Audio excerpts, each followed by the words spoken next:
Every day, thousands of fiction authors and aspiring fiction authors throw their hands up in the air because they don't think their story is good enough or has enough emotional flow or is going to keep their readers hooked.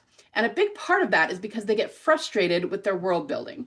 Most authors either don't consider world building at all, they think their story is boring, but they don't consider that world building might be part of the issue, or they do know that, but they think they aren't smart enough or talented enough or creative enough to write worlds like the Potterverse that readers will just click with and love. You got to understand something. Authors aren't bad at world building. They often just fall into one of the classic mistakes or pitfalls that surround fiction world building. Now, you may not realize this, but even authors that are known for their phenomenal world building, like Robert Jordan or Stephen King or J.K. Rowling, didn't start out that way. They had to push through and hone their world building skills. And even if they did start out with more diverse ideas than you currently have, it's just that they naturally figured out how to do what I'm going to show you how to do in this series. Not everyone is a natural at it. I'm not. I had to learn how to do this. And now that I have, I can write fun, intriguing, engaging, high-stakes worlds that my readers go nuts over, okay? Even Brandon Sanderson did not come out of the womb knowing how to build a fantastic world. He had to work at it and perfect his craft. So in this video, I'll explain the biggest mistakes most authors make when it comes to creating the world of their story and how to avoid them. At the end, I'm going to give you a 4-step process you can implement today to automatically up-level your world building. While I'm thinking about it, make sure to smash those like and follow buttons so you don't miss any of my other fiction tips or tutorials. Mistake number 1. Not making the world a character unto itself. You need to plan your world much like you plan your main character. Give it its own history, its own struggles, personality, mood, and if it serves your story, you can even give your world a dynamic arc. Will your world change in some way and be different by the end of the story? Now, the dynamic arc for your world is not required, but it can be a fun twist. The point is, plan your world with as much care as your main character and make it come alive inside your story. In Harry Potter, Hogwarts had its own ghosts, its own history, even hidden chambers, okay? It has its own set of rules for how it operates. So it is a character unto itself in the story. Mistake number 2, not entangling the world with the main character's arcs. The world should be both a hindrance or stumbling block for your character, as well as a boon to them in various ways. In Hunger Games, it's easy to see why the world is a stumbling block for Katniss. It's oppressive and it limits her freedoms and abilities to take care of herself and her family. With its various attributes, such as the districts, the capital, and the way the science works in this dystopian world, her inner arc, the world very much affects her inner arc, as well as driving very heavily what's going on in the plot. And yet, at certain junctures, Katniss finds ways to use the world's rules against it so that she can gain an advantage. So the world is both a stumbling block and a boon to her at various parts of the story. Plan this intentionally. Ask yourself, how will my world affect my character? How is it going to trip up my MC? How will it help them? How will it drive the plot?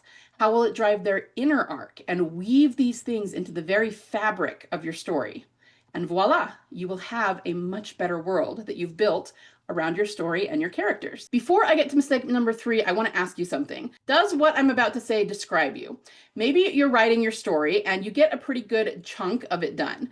Maybe you even use online writing blogs to help you, but you reach a point where they just aren't helping that much anymore, and you've kind of stalled out in the writing of your story.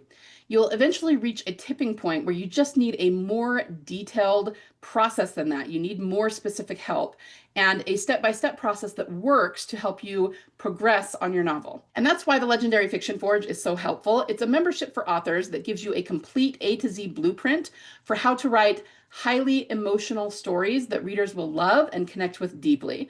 Our courses will help you master emotional storytelling.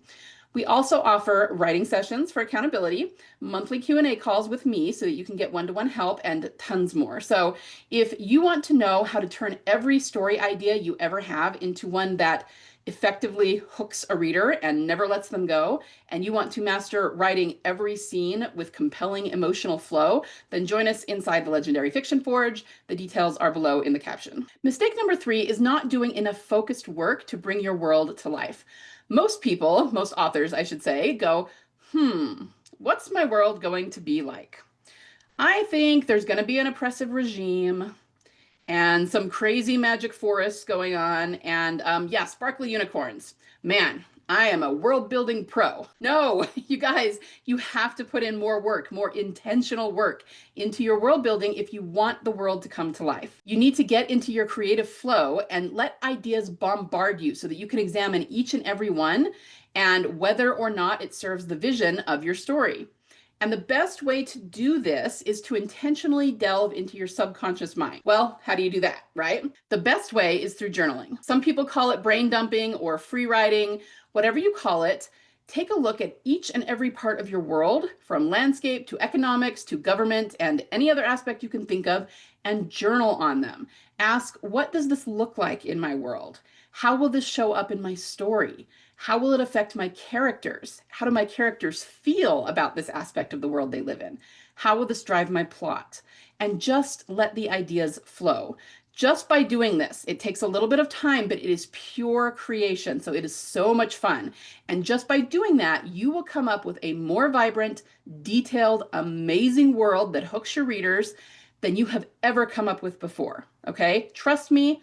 This works, but you have to do the work. The next 3 videos in this series will deep dive into each of these mistakes and tell you what to do instead, so stay tuned for those. But I did promise you a 4-step framework for up-leveling your world building that you can implement today. So here it is. I call this my World Within framework. Step number 1, you're going to discover the seeds of the story you already have. Journal on what great ideas you already have for your world. If you don't have any yet, that's totally fine.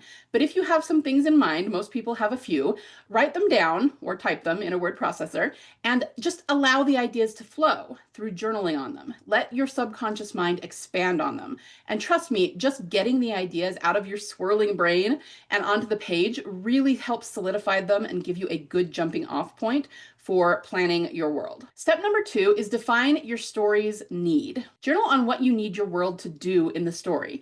Is there some function in the story that you already know you want your world to fulfill? Some way it will help or hinder your character, some way it will drive the plot. Again, this is about journaling and expanding on what you already know. So think about what you need your world to do in order to write the story that you have in mind. Step 3 is uncover the character catalyst. Journal on how your world could possibly help or hinder your character and brainstorm ways to incorporate that into your plot.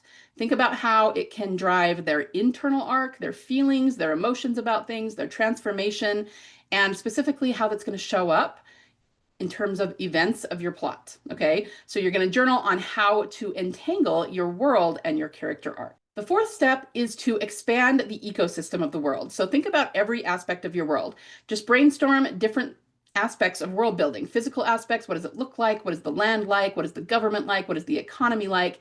Anything you can think of, and journal on what that looks like for your story. Once again, let your subconscious mind, through journaling, figure out the details for you and expand on them. So to recap, that is discover the seeds of what you already have for your story, define what you need your world to do in order to tell the story that you want, uncover the character catalysts so that you are entangling your character's arcs with the world. And finally, expand the ecosystem. Think about every aspect of story building, journal on it, expand it, figure out, and really nail down what it's going to look like in your story so that you can describe it on the page. If you do just these 4 things in your world building, you are going to be light years ahead of most other authors who give about 5 minutes of thought to world building and then move on to writing their action scenes.